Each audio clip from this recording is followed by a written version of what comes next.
On va passer maintenant à Sébastien Lazennec. Salut Sébastien. Bonjour. Alors pour parler de la dernière création du Grand Maximum qui s'appelle Rouge.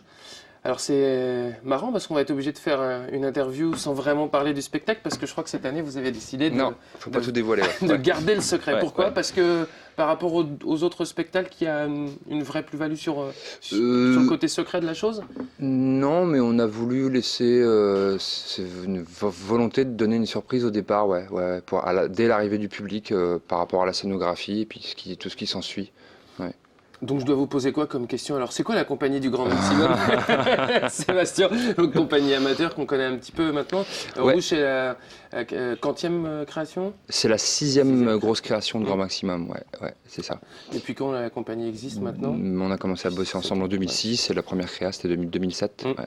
Ça va être à peu près toujours sur le même principe, on va dire beaucoup de comédiens déjà dans un premier temps? Là il y a 17 comédiens, hommes et femmes, et puis il y a 3 enfants qui participent au spectacle aussi, donc ils sont 20 sur l'espace scénique. Vous en assurez la direction de cette création. Alors Ouais. il y a quand même un petit pitch, un Rouge c'est un souvenir d'enfance. Comment mettons en scène un souvenir d'enfance? Je vous pose la question Sébastien.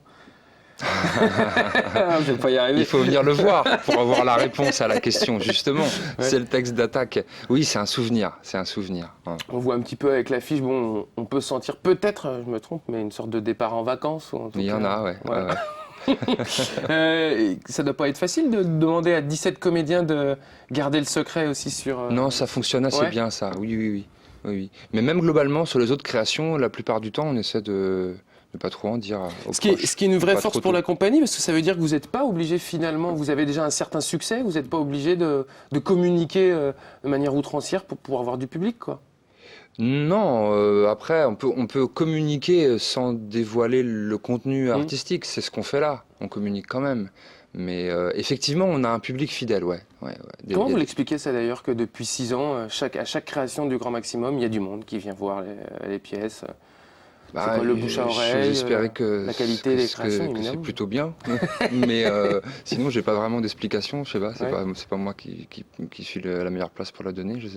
J'en sais rien. Bon, vous avez un petit recul. Enfin, peut-être des gens viennent vous voir quand même à la fin pour vous dire. Ah oui, ça fonctionne. Est-ce que le style plaît plus qu'un autre, peut-être? Le côté. Je sais pas si on peut parler de burlesque pour le Grand Maximum. Non, peut-être pas. Non, il y a pas de burlesque. C'est quoi? C'est du.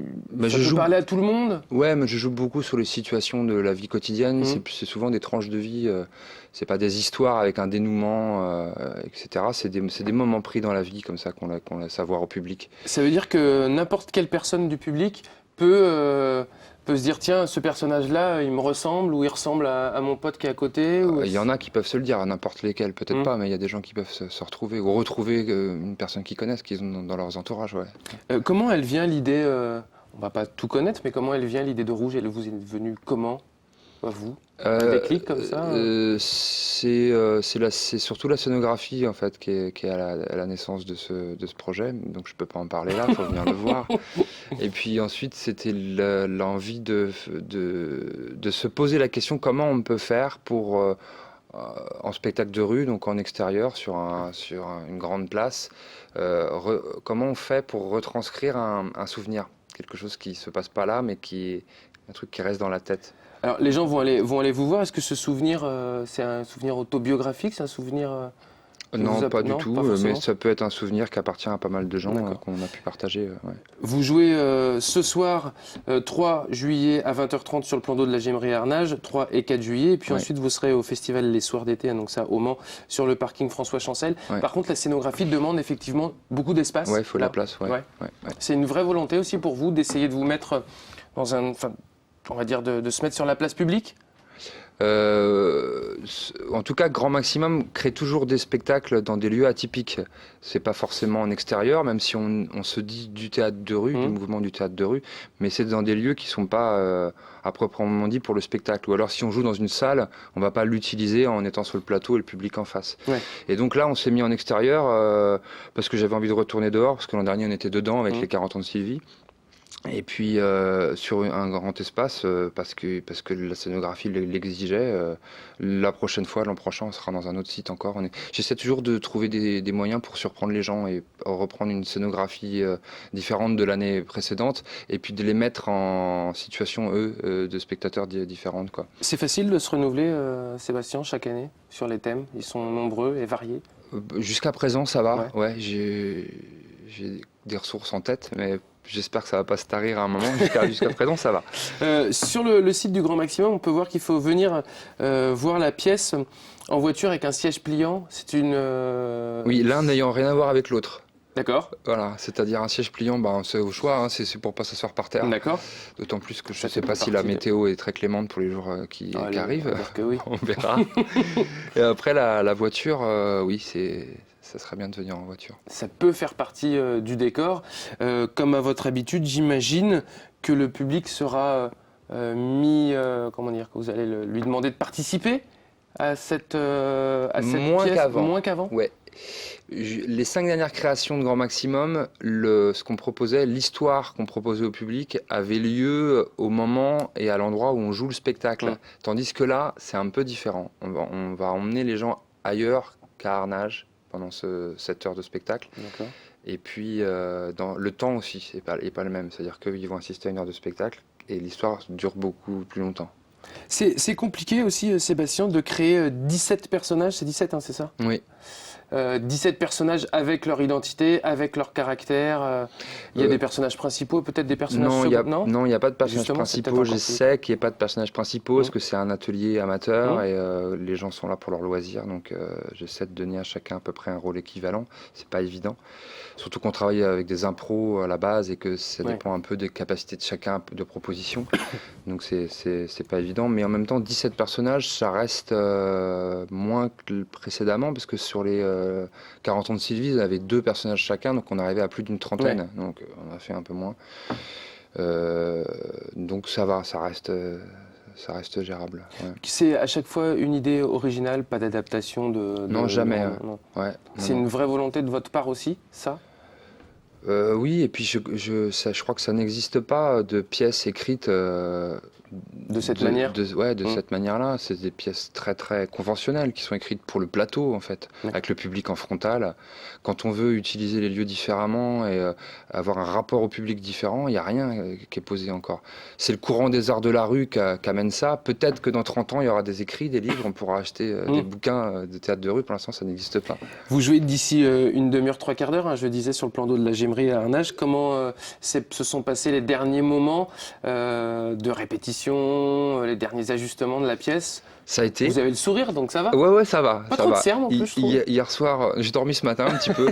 Hier soir, ça s'est bien passé. On a fait une répétition générale, comme on appelle ça, avec quelques spectateurs qui nous ont donné quelques retours. Donc on a répété sur le site à Arnage. Et puis la semaine dernière, on a répété sur le site de François Chancel, là, en face du stade, l'ancien stade. Et là aussi, on avait quelques spectateurs qui étaient venus pour nous donner des retours. Et ça semble être bien parti. Donc, et là, pour la surprise a fait son effet. Les gens ont été vraiment surpris de la manière dont ça se passait? Non, c'était des proches donc, qui sont venus assister. Donc, je ne sais pas dans quelle mesure ils étaient au courant de quoi. Si on devait donner une ligne directrice sur la manière dont vous écrivez, vous mettez en scène, Sébastien, les pièces du Grand Maximum, ce serait quoi? Justement l'improvisation écrite? La manière dont j'écris, j'arrive jamais avec 1 heure de spectacle sur les 25 pages que je donne aux comédiens. J'arrive avec une idée, je leur en parle, je vois comment ça rebondit. Ensuite, on fait des impros de situations autour de ce thème-là. Rapidement, on définit les personnages et après, pendant 1 mois, 2 mois, on va travailler que sur les personnages, mais hors du contexte de l'histoire. Donc on va essayer de construire ces personnages et de les faire vivre dans n'importe quelle situation. Après, une fois qu'ils sont là, petit à petit, on écrit la pièce ensemble. C'est-à-dire qu'eux improvisent, moi je prends des notes, je filme, je garde le meilleur des impros, ou je détourne un peu, j'arrange ça à ma sauce, et puis ensuite je leur rends un texte en fonction de ce travail à partir de leurs impros. Il paraît que pour la meilleure improvisation, elle est faite parce qu'il y a eu beaucoup de travail avant. Vous êtes d'accord sur ça? C'est-à-dire que comme on est carré, on peut se permettre finalement de déborder un peu ou d'improviser Une improvisation dans le cadre d'une séance, à un moment où ça joue. Ouais, je sais pas, ouais. Ouais, il faut du travail, que ce soit en public ou que ce soit en... C'est-à-dire qu'il faut connaître peut-être son texte sur le bout des doigts, en tout cas le texte que vous avez écrit, qui est l'obligation, pour ensuite pouvoir déborder tranquillement. Pour avoir l'esprit libre, je veux dire. Ouais, ça c'est dans le cadre d'une séance en public où à un moment on déborde et on improvise. Nous on le fait très peu. Hein. Mais effectivement, là, en fait, il faut bien le savoir. Il n'y a plus d'improvisation dans ce Non, il n'y en a plus du tout. Non, on travaille en impro. Il y a 6 mois, on travaillait en impro pour savoir dans quelle direction aller. Est-ce qu'il y a des situations, moi, auxquelles j'aurais pas pensé à poser sur le papier, que eux pensent en jouant instinctivement, quoi, avec le corps, sans que ça passe par la tête, quoi. Ça doit pas être facile non plus à digérer 17 personnages qui improvisent. Non, mais ils improvisent pas tous ensemble. Ouais. Non, sur les situations où ils sont 17 à jouer, c'est moi qui l'orchestre et qui le pose. Non, c'est plutôt sur des duos, des trios. Ouais, là, on se permet d'improviser. Et puis il y a des choses qui sortent en improvisation que moi jamais vraiment j'aurais l'idée de sortir tout seul devant mon ordinateur, quoi.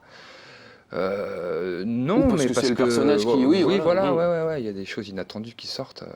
On peut pas du tout avoir une idée sur un ou deux personnages, même pas.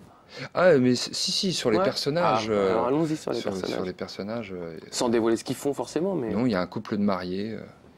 Parce qu'on met, c'est un événement inattendu qui va se faire côtoyer des individus non prédestinés à se rencontrer. Non, c'est des gens qui n'avaient rien à faire ce jour-là ensemble. Logiquement, si la vie s'était déroulée comme d'habitude, ils seraient allés chacun à l'endroit où ils avaient envie d'aller, ils ne se seraient jamais croisés. Ouais. Parce qu'il y a comme ça des gens qu'on est censé jamais croiser dans la vie. Oui. Si là, en sortant, je me fais écraser par une bagnole, je vais croiser des gens à l'hôpital que je n'aurais pas dû croiser si je ne m'étais pas fait écraser par une bagnole. Très bien. Voyez-vous. Comment, des images, des pensées, des réflexions, de la folie ordinaire, comment mêler l'absurde à la réalité? C'est difficile à mettre en scène l'absurde à la réalité? Je suis bien obligé de vous poser des questions comme ça. C'est difficile à mettre en scène. Tout est difficile à mettre en scène. Ouais. Qu'est-ce qui vous a posé le plus problème alors du coup à vous sur cette création? Il y a un moment où vous vous êtes dit là c'est lourd, ou ce moment-là il va pas, ou l'enchaînement ou le lien entre ce qui pose le plus de problèmes, c'est l'espace, parce que c'est sur un grand espace et il faut meubler ça avec les 20 personnes. Et la voix, porter la voix, c'est difficile parce qu'il y a un peu de vent et ça part. Il y a des micros parfois quand ça le demande, mais sinon c'est à la voix comme ça. Donc là, ça a posé problème. Et puis que les comédiens donnent toute l'énergie pour que le focus soit sur eux et non pas sur cette immensité à voir derrière. Ça se joue de jour sur peut-être 25-30 mètres d'ouverture, donc c'est difficile de capter l'attention. Donc il faut donner énormément plus qu'en théâtre, en salle, où on a des projecteurs et on peut faire juste un petit peu, tout le monde est dessus. Ce sera ma dernière question, Sébastien. Une fierté particulière sur cette création par rapport à d'autres, où chaque année c'est... Je crois que là, il est trop tôt pour le dire. D'accord. Parce qu'on verra quand ça aura rencontré le public. Je dirais même qu'arriver là où on en est, je ne sais plus, moi, ce qu'on a fait, quoi. Il faut que le public vienne maintenant. D'accord, très bien. D'ailleurs, on va vous laisser parce que vous allez être en retard sinon. Je rappelle donc, vous jouez aujourd'hui, 3 juillet, à partir de 20h30, place de Plan d'eau de la Gemmerie à Arnage. Ce sera également le cas demain, 4 juillet. Et vous serez au soir d'été au Mans, parking François Chancel. C'est juste en bas du tunnel à droite. En face du stade. En face du stade Léon Bollé, pardon. Et ça, ce sera les 5 et 6 juillet, toujours à 20h30. 17 comédiens pour la compagnie Grand Maximum et Rouge. Merci Sébastien. Et puis bonne première pour ce soir. Merci beaucoup. C'est la fin de ce bocal local. On se retrouve évidemment la semaine prochaine pour le dernier bocal local de la saison. A plus, ciao.